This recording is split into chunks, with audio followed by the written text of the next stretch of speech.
Assalamualaikum warahmatullahi wabarakatuh.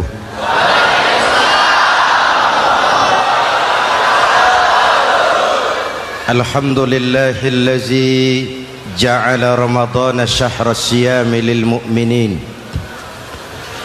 Wassalatu wassalamu ala asyrafil mursalin Sayyidina Muhammadin wa ala alihi wa sahbihi ajma'in, amma ba'du.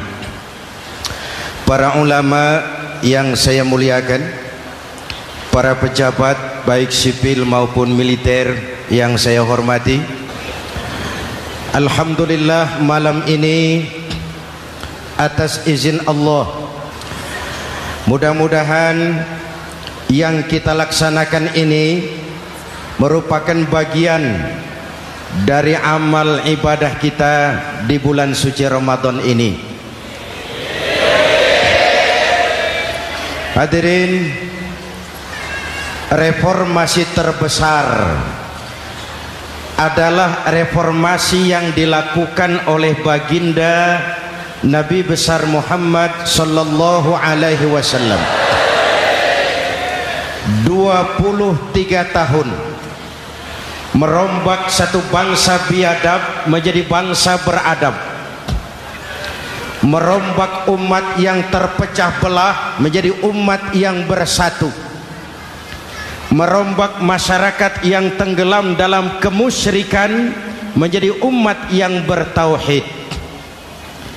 Reformasi besar apa yang dilaksanakan oleh Rasul dan apa hubungannya dengan kita sekarang? Ini yang ingin saya sampaikan malam ini. Pertama, beliau melaksanakan reformasi akidah, membebaskan manusia dari kemusyrikan, menyelamatkan manusia dari ketergantungan kepada benda. 13 tahun beliau berjuang di kota Makkah hanya untuk menanamkan la ilaha illallah Muhammadur Rasulullah. Dari sana segalanya dimulai, meletakkan fondasi. Saya yakin tidak ada Tuhan selain Allah dengan seluruh konsekuensinya. Kalau saya yakin tidak ada Tuhan selain Allah, maka saya tidak akan menyembah kecuali hanya kepada Allah. Orang yang benar fondasinya, benar sujudnya. Jelas? Kalau saya yakin tidak ada Tuhan selain Allah, saya tidak akan minta rizki kecuali hanya kepada Allah. Orang yang benar fondasinya, jauh dari korupsi, jauh dari judi.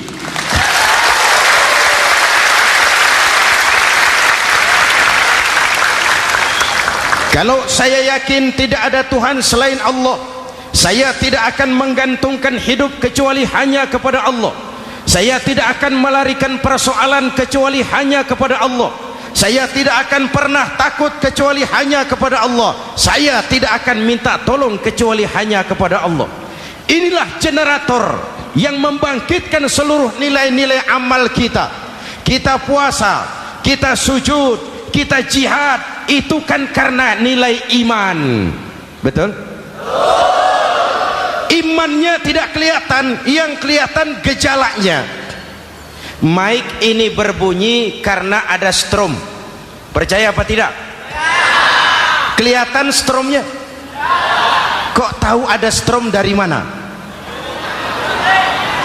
Dari bunyi. Ada suaranya itu, ada stromnya. Kenapa? Bunyi. Lampu menyala karena ada strom. Kipas angin berputar karena ada strom. Betul? Jadi kalau ada strom bunyi dong. Kalau ada strom lampunya nyala dong. Kalau ada strom kipas anginnya muter dong. Artinya apa? Kalau ada iman sujud dong. Kalau ada iman jihad. Sudah dang dong.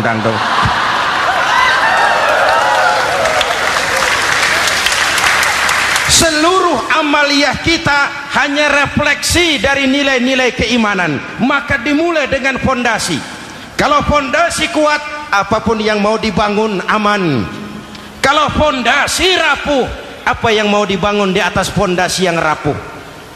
Karena itu, dengan tabligh akbar ini, pesan pertama saya, mari jaga nilai-nilai iman kita. Kita masih bergelut dengan zaman susah.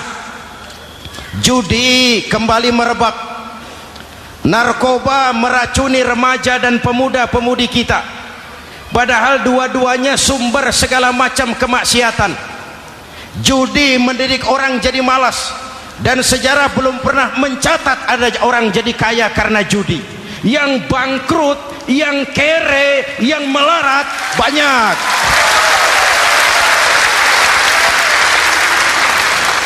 Makanya saya bersyukur di sini nggak ada yang judi. Nggak ada, mana saya nggak lihat di sini. Entahlah kalau di luar sini.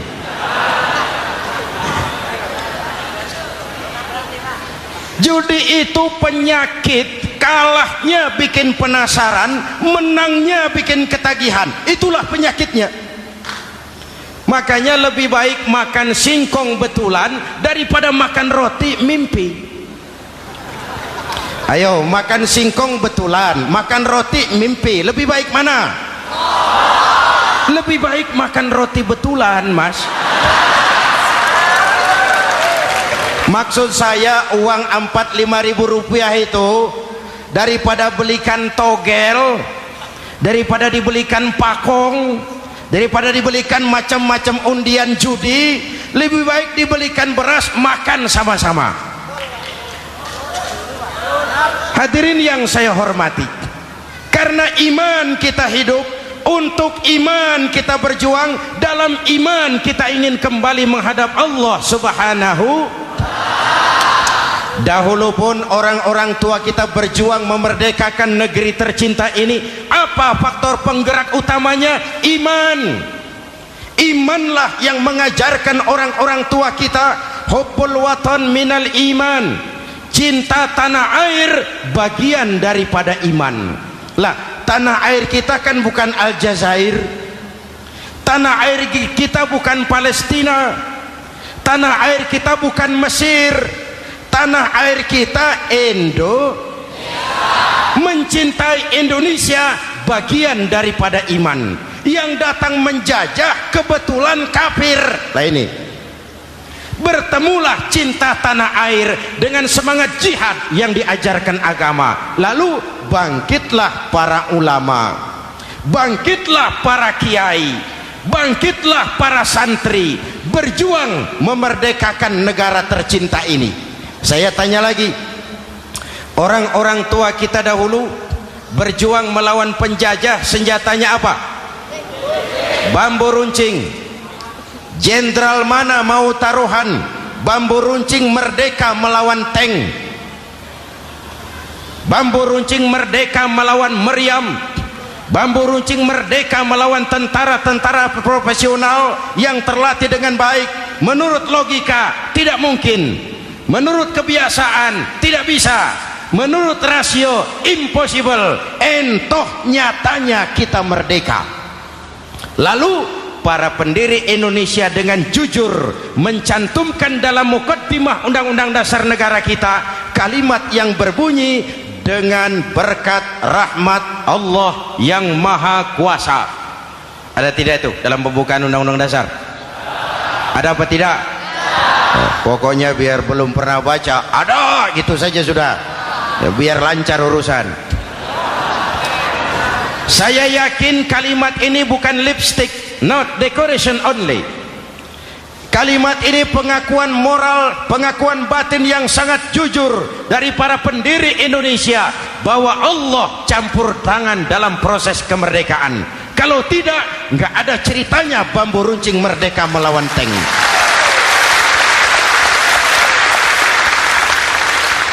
Kalau dulu iman untuk merebut kemerdekaan, sekarang iman untuk mengisi kemerdekaan. Betul? Betul? Karena itu jaga nilai-nilai iman, jangan tidur. kita sudah berhasil melaksanakan pemilu, sidang umum MPR sudah digelar, pemerintahan baru sudah terbentuk. Itu kita pilih bersama, kita dukung bersama. Mendukung itu tidak harus selalu iya, kula nuwun semohon dawuh kumaha juragan wae oke bos. Mendukung tidak harus selalu iya, mendukung juga memberikan saran, kritik, perbaikan. Kenapa? Di mana-mana di dunia ini kekuasaan cenderung mau menang sendiri, kekuasaan cenderung untuk korup. Karena itu kalau kita cinta kepada pemerintah, kita harus mengawasi jalannya pemerintahan kita ini.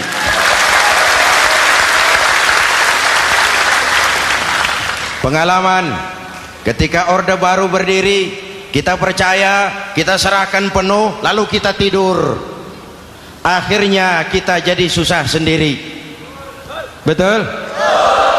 Umat Islam tidak boleh jatuh dua kali di tempat yang sama.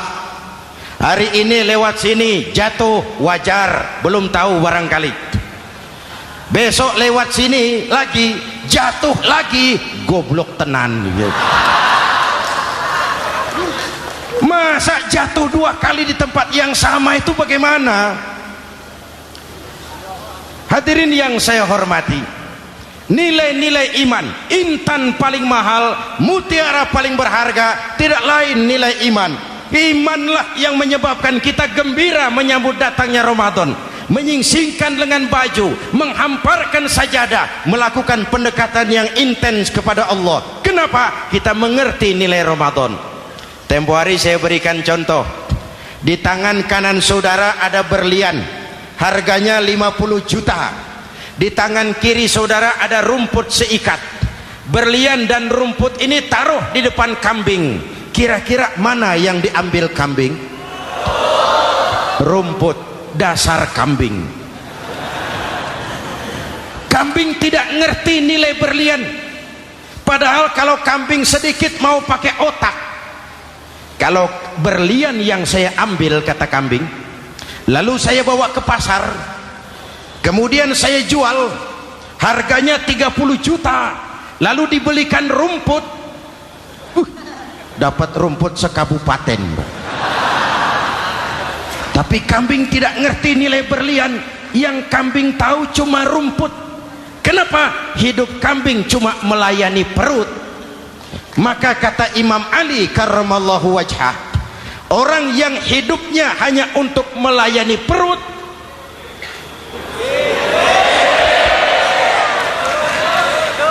saudara yang ngomong ya, tanggung jawab. Saya kan cuma mulai, kenapa diterusin?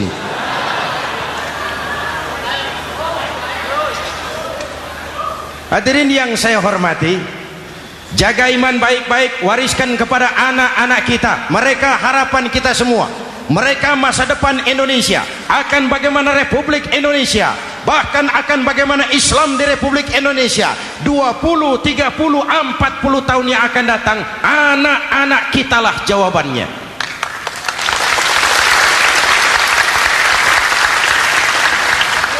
Mereka mau jadi apa, persilahkan, asal iman merupakan landasan hidupnya.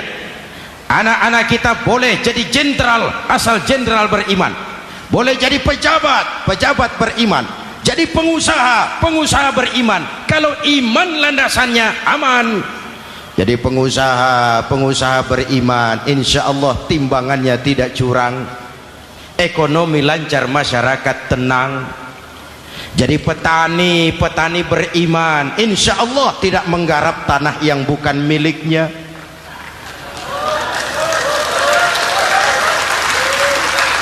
Jadi pejabat, pejabat beriman, insya Allah korupsinya sedikit.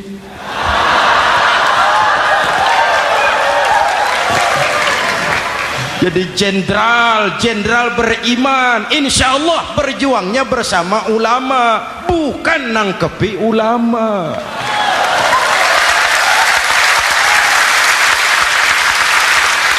Jadi teknokrat, teknokrat beriman, jadi pengusaha, pengusaha beriman, jadi seniman, seniman beriman, jadi maling. Nggak ada, mana ada maling beriman. iman landasannya, insya Allah aman. Ini yang pertama. Yang kedua, baginda Nabi melaksanakan reformasi sosial. Berupa apa? Membebaskan manusia dari ras diskriminasi, mengikat manusia dengan tali akidah. Diciptakan kita dari laki-laki dan perempuan, dijadikan kita bersuku-suku dan berbangsa-bangsa. Bahkan Quran memulai dengan kalimat syu'ub, wa ja'alnakum syu'uban wa qabaila. Kami jadikan kamu berbangsa-bangsa dan bersuku-suku agar kamu saling mengenal satu dengan yang lain. Saya ingin mengulangi imbauan saya, mari kita tingkatkan kerukunan, 3 macam kerukunan. Pertama, rukun antar umat seagama. Sesama muslim harus rukun. Ya Pak? Ya Bu?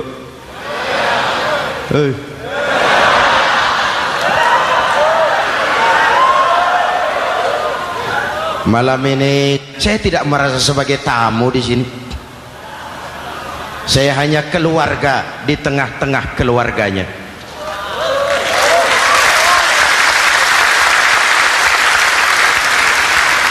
Di sepanjang Jawa kah saya, ke Sumatera kah saya, ke Kalimantan saya, ke Sulawesi saya, ke Irian Jaya saya, kemana saja saya pergi, di mana saja saya berada, saya hanya keluarga di tengah keluarganya. Sebagai muslim kita terikat akidah, sebagai bangsa kita punya komitmen, kita ingin bersatu nusa, satu bangsa, satu. Inilah kita. Hadirin yang saya hormati, rukun antar umat seagama. Hura-hura pemilu sudah lewat, ekses-eksesnya harus kita hilangkan. Boleh jadi kemarin-kemarin karena berbeda kaos sama teman gak teguran. Yang sudah-sudah, yang penting sekarang ke depan. Sudah capek kita rakyat diobok-obok. Sudah datang saatnya kita meluruskan saf, merapatkan barisan, menggalang semangat kebersamaan. Rukun antar umat seagama. Begitulah malam ini saya hadir di tengah keluarga sendiri. Yang mengikat kita apa? Akidah. Di masjid kita ditemukan, dan inilah simbol kehidupan umat.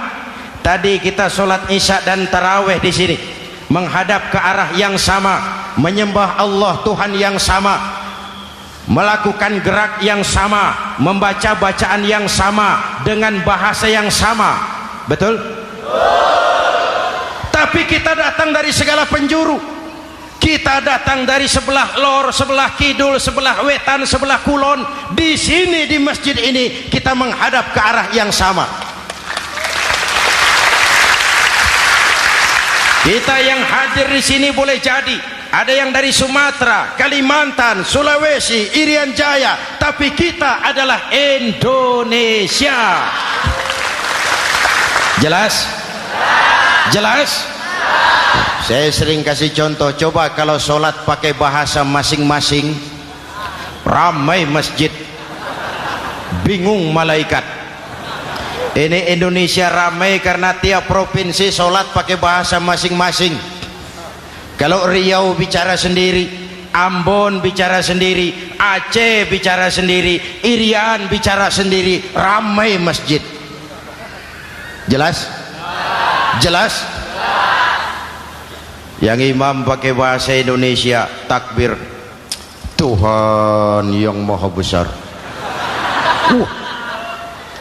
Gagah sekali, bingung malaikat.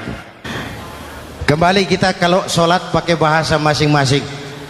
Betapa ramainya masjid. Itu cermin dari bangsa yang tidak bisa menjaga kesatuan dan persatuan. Uni Soviet almarhum, al-mal'un, itu negara adidaya, negara adikuasa, bersama-sama dengan Amerika menjadi polisi dunia.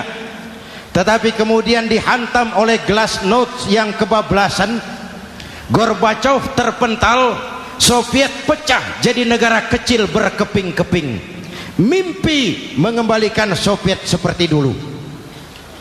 Begitulah kalau kita biarkan benih-benih disintegrasi ini terus berkembang, tidak ada lem perekat, maka kita akan pecah berkeping-keping dan kita akan jadi satu bangsa yang kecil. Oleh karena itu, yang pertama, jaga kerukunan antar umat seagama. Berbeda pendapat boleh, berpecah belah jangan. Berbeda partai oke, tapi berbeda dalam wawasan bernegara jangan. Jujur saja, saya kemarin musim pemilu itu sudah agak pesimis melihat, batin saya menjerit, ya Allah, kenapa umat jadi begini? Kenapa umat harus terkotak-kotak? Terlalu banyak partai-partai Islam waktu itu, 20 lebih. Begitu sidang umum MPR berjalan, saya mulai melihat titik optimisme. Ada yang mengkristal, di mana orang tidak lagi melihat partainya, tetapi melihat nilai-nilai imannya. Itulah yang memang utama buat kita.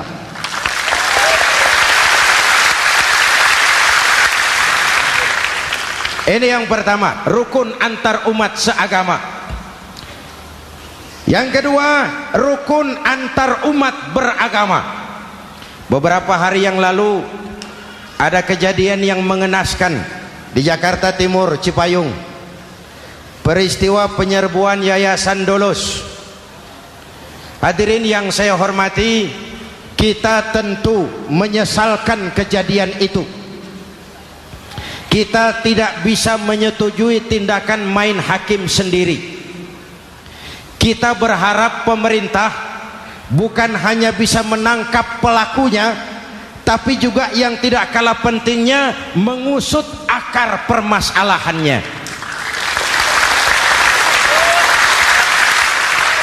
Kenapa itu terjadi? Kalau cuma pelakunya yang ditangkap, akar permasalahannya tidak selesai, saya khawatir terulang lagi di tempat lain. Inilah yang terpenting, menjaga kerukunan antar umat beragama, saling menghormati, saling menghargai. Jangan melakukan kamuflase, jangan melakukan tindakan-tindakan yang rawan dan peka. Misalnya umat Islam membangun masjid di tengah perkampungan orang Kristen, padahal tidak ada Islamnya di situ. Itu bisa menimbulkan kerawanan.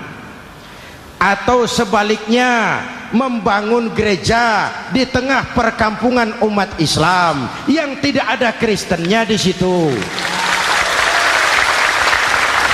Atau sebaliknya, mereknya kegiatan sosial, mereknya kegiatan kemanusiaan, tapi isinya penyebaran agama kepada orang yang sudah beragama.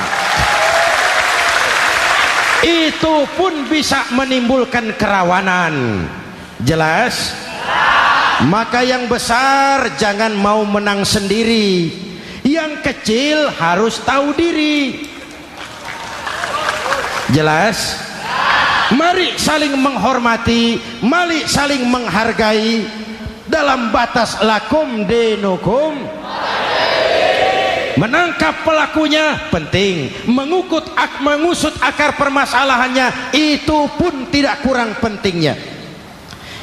Hadirin yang saya hormati, Islam agama toleran, baik dari prinsip ajarannya maupun dari sikap umatnya.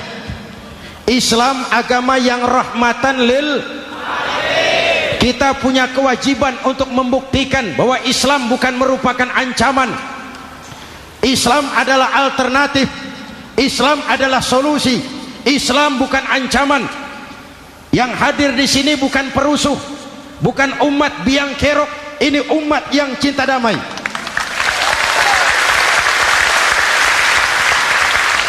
Ini umat yang tidak pernah mencari-cari musuh, tapi juga tidak akan pernah lari kalau bertemu musuh. Mari kita jaga kerukunan antar umat beragama. Jangan sampai peristiwa Dolos terulang lagi di tempat-tempat lain. Saling menghargai, saling menghormati.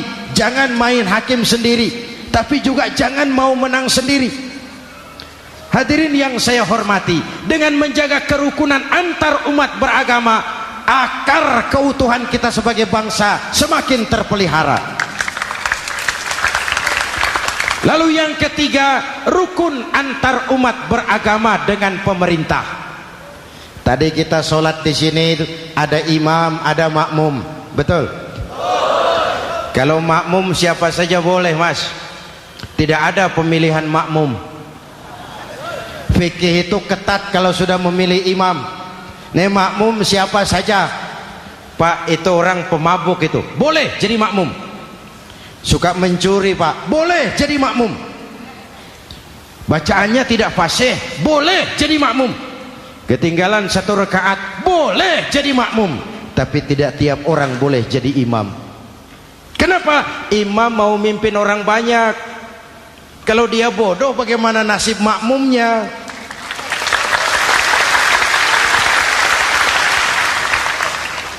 Ada karikatur di Medan, pernah kejadian anak kecil disuruh sholat sama ibunya. Nak, sholat kau. Ah, aku tak pandai sholat, mak. Si Ucok rupanya ini. Kata ibunya, sudahlah, kau ikuti saja bapakmu tuh. Apa yang bapak mau kerjakan, kau ikuti sajalah. Jadi lama, kalau ikut saja bisa laku. Berangkatlah anak ini kan, sholat di belakang bapaknya, jadi makmum. Sholat di balai bambu, tidak pakai tikar. Bangun sujud, hidung bapaknya terjepit bambu. Karena sakit dan kaget, refleks bapak ini teriak, aduh. Anak di belakang ingat pesan maknya, ikuti saja bapakmu. Si anak ini malah pakai irama, aduh.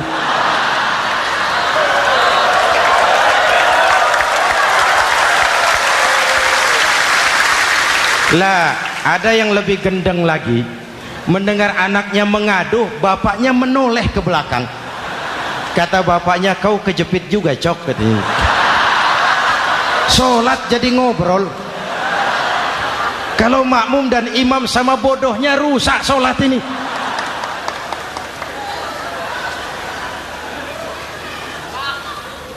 Hadirin yang saya hormati, rukun antar umat beragama dengan pemerintah, pemerintah yang legitimate, yang dihasilkan lewat proses demokrasi.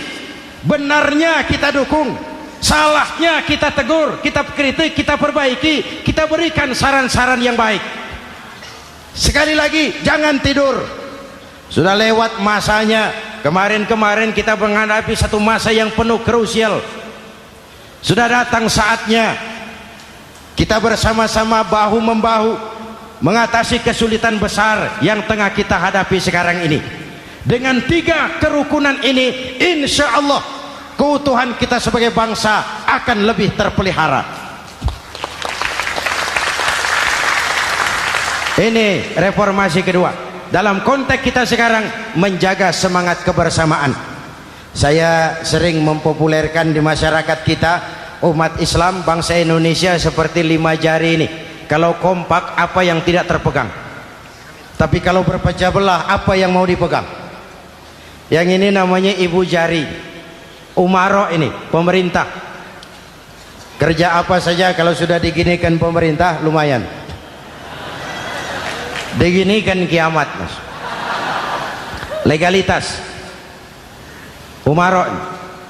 Yang ini telunjuk, alat untuk menunjuk. Ini orang yang punya uang, orang kaya, para pengusaha, investor. Kita perlu untuk memulihkan roda perekonomian kita. Di mana-mana kalau orang sugih nunjuk, lancar urusan, Pak. Coba kita yang melarat nunjuk-nunjuk ini, nggak laku. Makanya kata orang, serba salah jadi orang susah, tapi lebih susah jadi orang serba salah. Serba salah jadi orang susah, tapi lebih susah jadi orang serba salah. Telunjuk. Yang ini jari tengah lah ini, di tengah dia, ke kanan tidak, ke kiri tidak. milik semua golongan ini, netral. Siapa ini? TNI. Siapa ini? Cendekiawan. Siapa ini? Ulama idealnya itu. Milik semua, tidak kemana-mana tapi ada di mana-mana. Nggak bisa diajak suitan ini. Nggak ada anak-anak main kelereng suitnya begitu, itu nggak ada.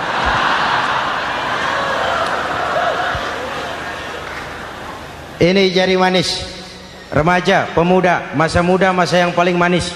Semua harapan milik pemuda. Belum pernah saya dengar ada orang pidato para kakek-kakek harapan bangsa, belum pernah. Mesti kalau sudah harapan umat, pemuda, harapan negara, pemuda, harapan agama, pemuda, harapan bangsa, pemuda, harapan pemudi. Jari manis. Yang ini kelingking, jari paling kecil ini. Ini kaum wanita ini. Perempuan kecil tapi mantap. Masya Allah. Ini ibu jari ini besar ini. Sweet ketemu kelingking, kalah ibu jari ini. Di mana-mana kekuasaan sering kalah sama perempuan. Siapa yang mendorong-dorong Nabi Adam memetik pohon buah khuldi? Kelingking. Kelingking. Kelingking. Julius Kaisar tunduk kepada Cleopatra. Siapa Cleopatra? Kelingking. Napoleon, singa daratan Eropa, the lion of Europe, luas kekuasaannya, hebat tentaranya, bertekuk lutut di bawah kaki Margaret Josephine. Kelingking. Hadirin yang saya hormati, kalau 5 pilar ini bersatu, ringan sama dijinjing, berat sama dipikul, kita akan jadi satu bangsa yang kuat. Jelas? Jelas? Dengan Ramadan, dengan tabligh akbar malam ini, mari kita jaga semangat kebersamaan. Saya selalu mengingatkan, sekarang lebih banyak tukang kompor daripada tukang lem. Lebih banyak tukang kompor daripada tukang lem.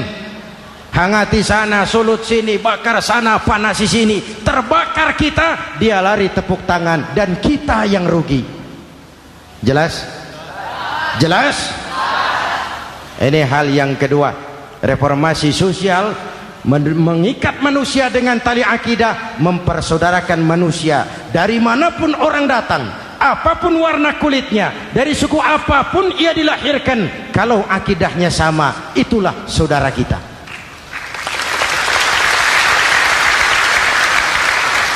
Kembangkan terus kerukunan antar umat seagama, antar umat beragama, dan antar umat beragama dengan pemerintah. Muslim bagaikan satu tubuh. Jikalau yang satu sakit, yang lain ikut merasakan sakit. Muslim bagaikan sebuah bangunan, yang satu sama lain harus saling memperkuat. Ada yang jadi tiang, tentu. Ada yang jadi pintu, memang. Ada yang jadi genteng, iya. Tapi satu sama lain harus saling memperkuat. Tidak bisa genteng ngomong sama tiang. Kata genteng, saudara tiang, kamu sih enak, saya setengah mati. Kata genteng, hujan kehujanan, panas kepanasan, kadang-kadang anak-anak nakal saya dilontari batu. Kata genteng. Yang jadi tiang ngomong lagi. Kata tiang, saudara genteng, jangan sembarangan kalau ngomong. Kamu kira kamu bisa nongkrong di atas? Itu gara-gara siapa genteng? Aku yang topang dari bawah. Kata tiang. Kamu jadi anggota DPR, jadi anggota MPR, jadi pejabat, kami rakyat yang angkat.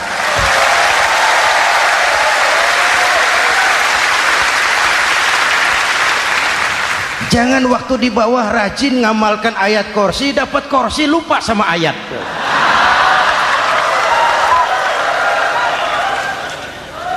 Mari ringan sama kita jinjing, berat sama kita pikul, duduk ya kita sama rendah, berdiri kita sama tegak. Tidak ada warga negara kelas 1 di Republik ini. Ini reformasi kedua. Yang ketiga, reformasi menegakkan keadilan, menyelamatkan manusia dari kezaliman. Sebelum Islam datang, sebelum Rasul datang, manusia dibedakan oleh hartanya, manusia dibedakan oleh warna kulitnya, manusia dibedakan oleh keturunannya.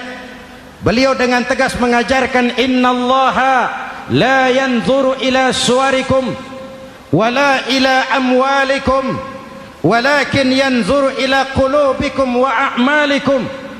Allah tidak melihat potonganmu, Allah tidak melihat hartamu. Yang Allah lihat itu hatimu dan amal perbuatan.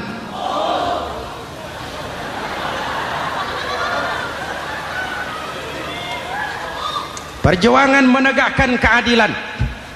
Hadirin yang saya hormati, itulah yang menyebabkan reformasi kita menggelinding, menuntut keadilan, baik keadilan di bidang politik, keadilan di bidang ekonomi, keadilan di bidang hukum. Nabi pernah mengingatkan, hakim, kata Nabi, itu ada 3 macam.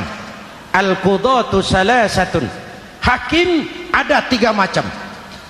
1 di surga, 2 di neraka.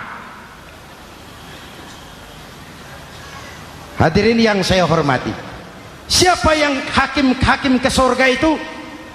Ada hakim yang tahu tentang kebenaran, lalu siap melaksanakan kebenaran itu, menghukum dengan kebenaran apapun resikonya, walaupun dimusuhi atasannya, walaupun bertentangan dengan nuraninya, karena itu orang yang dia sukai, tapi dia tetap melaksanakan hukum.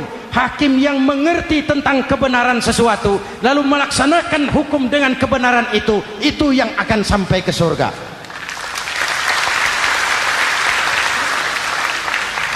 Yang kedua, ada hakim tahu tentang kebenaran tapi tidak mampu melaksanakan hukum dengan kebenaran itu.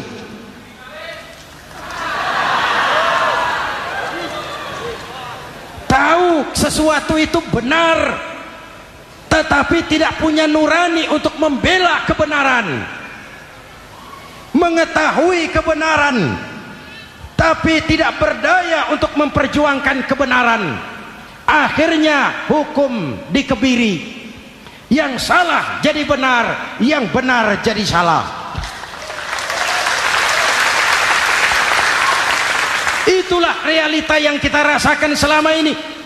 Yang baca Quran dengan suara merdu dapat piala, yang mengamalkan Quran dengan konsekuen dapat penjara, yang berteriak-teriak menegakkan keadilan dianggap aneh, yang korupsi habis-habisan hidup terhormat.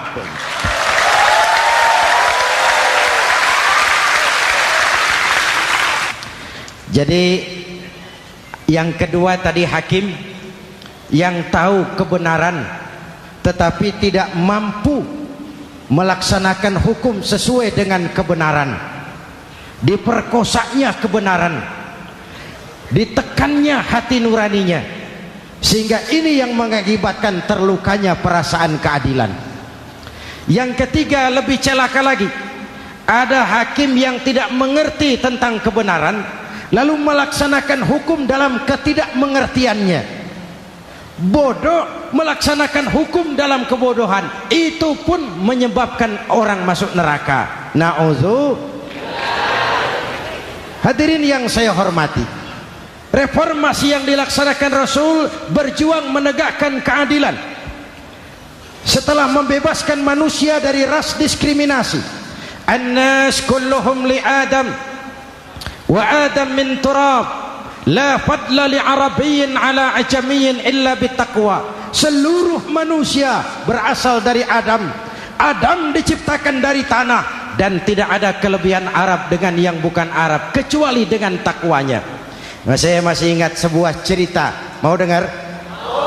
Mau dengar? Pada waktu Umar bin Khattab radhiyallahu anhu menjadi khalifah, menjadi Amirul Mukminin, itu yang jadi gubernur di Mesir adalah Amr bin As.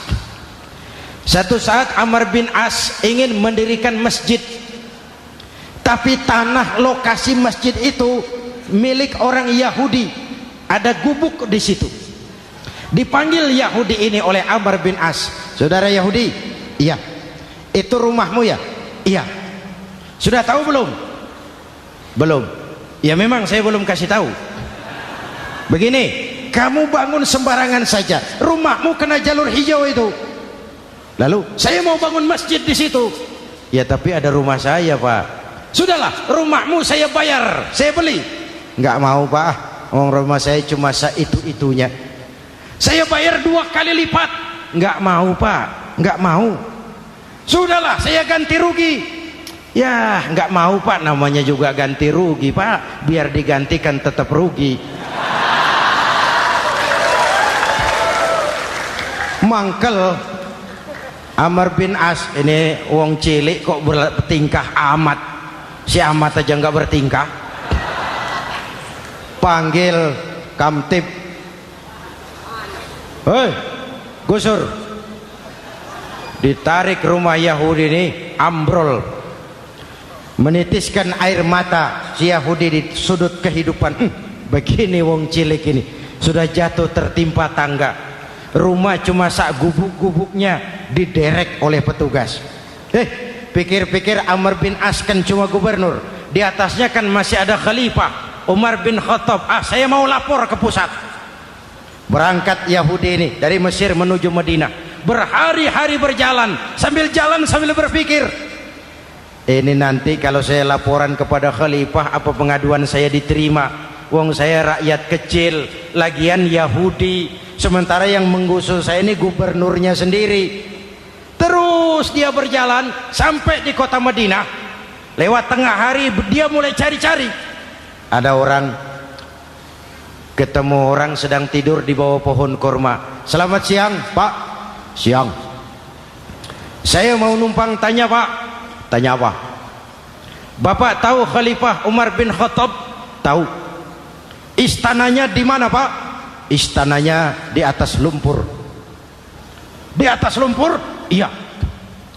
Pakaian kebesarannya apa, Pak? Sutra? Bukan. Pakaian kebesarannya malu dan takwa. Pengawalnya banyak, Pak. Banyak. Berapa peleton? Pengawalnya yatim, orang jompo, kelompok mustadafin, orang-orang lemah, janda-janda tua.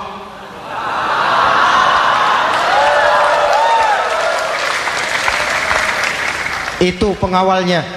Pakaian kebesarannya malu dan takwa. Pengawalnya orang-orang lemah, tidak berdaya. Kok begitu, Pak? Begitulah Umar bin Khattab. Orangnya sekarang di mana, Pak? Di depan kamu. Jadi Bapak, iya. Bapak, iya. Saya Umar. Ada apa, Mas? Oh, yang datang dari Semarang waktu itu. Gini loh, Pak, saya mau menuntut keadilan. Keadilan kenapa? Gubernur Bapak Amr bin As itu, Pak, zolim. Kenapa dia? Gubuk saya main tarik saja, runtuh. Saya nggak punya rumah lagi, wong saya ini golongan makmur, cuma rumah sama sumur.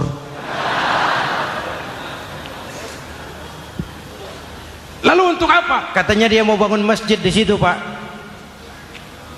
Dipaksanya rumah kamu ditarik sampai runtuh. Iya. Yahudi? Ya, Pak. Itu ada tempat sampah ya. Betul, Pak. Di situ banyak tulang unta. Coba kau cari satu tulang unta bawa ke sini. Bingung Yahudi. Pak, saya jauh-jauh dari Mesir ke sini ini mau cari keadilan. Kalau tulang unta di Mesir juga banyak, Pak. Sudahlah, kau ambil saja tulang itu. Berangkat Yahudi penuh tanda tanya, ambil sebuah tulang unta, diberikan kepada Khalifah Umar bin Khattab. Tulang ini diambil, Umar hunus pedangnya, dengan ujung pedang dibuat garis lurus di atas tulang unta itu. Rat. Selesai. Yahudi, iya Pak, sekarang kau kembali ke Mesir, serahkan tulang ini kepada Umar bin Amr bin As. Makin bingung Yahudi, jauh-jauh datang kemari kira mau dapat keadilan, cuma dapat tulang. Ya sudahlah, namanya wong cilik, berangkat dia pulang ke Mesir. Berhari-hari sampai di Mesir. Pak Gubernur, ya lapor. Ada apa Yahudi? Saya dari pusat. Loh, kamu dari Madinah? Iya Pak. Ngapain sih kamu ke sana-sana? Nuntut keadilan. Kamu bertemu Khalifah? Ketemu Pak. Terus tulang.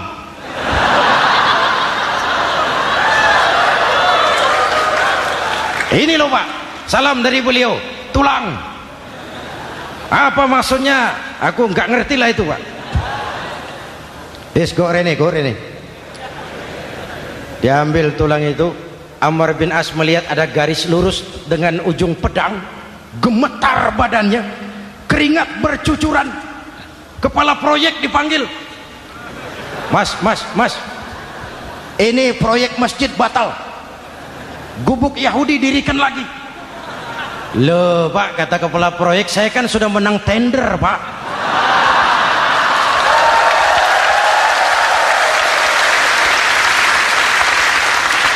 Wes, gak ada urusan, sampean mau menang mau kalah tender, proyek batal. Itu gubuknya Yahudi dirikan lagi. Yahudi makin bingung, ada gubernur dapat tulang gemeter. Pak Gob, ya sebenarnya apa yang terjadi? Apa-apa, kamu sedikit-sedikit main pusat.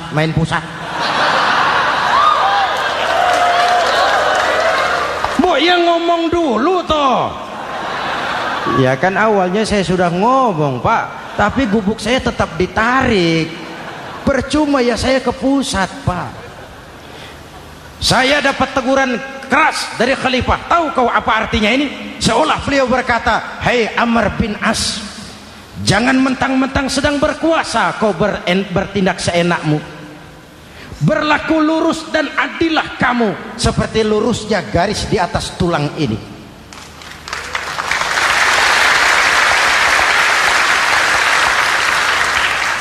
Kalau kau tidak lurus, kalau kau tidak berlaku adil, aku yang akan meluruskanmu dengan pedangku.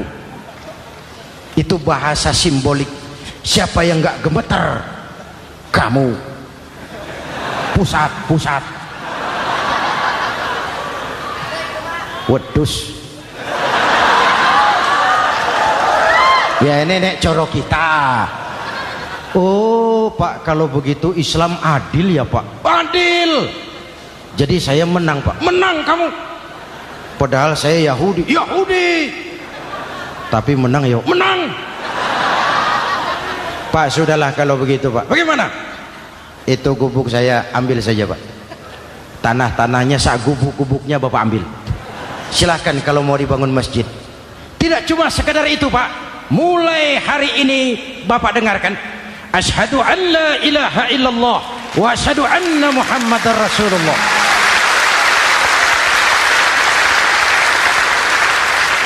Yahudi bisa menang perkara menghadapi gubernur. Kalau ini terjadi di Indonesia,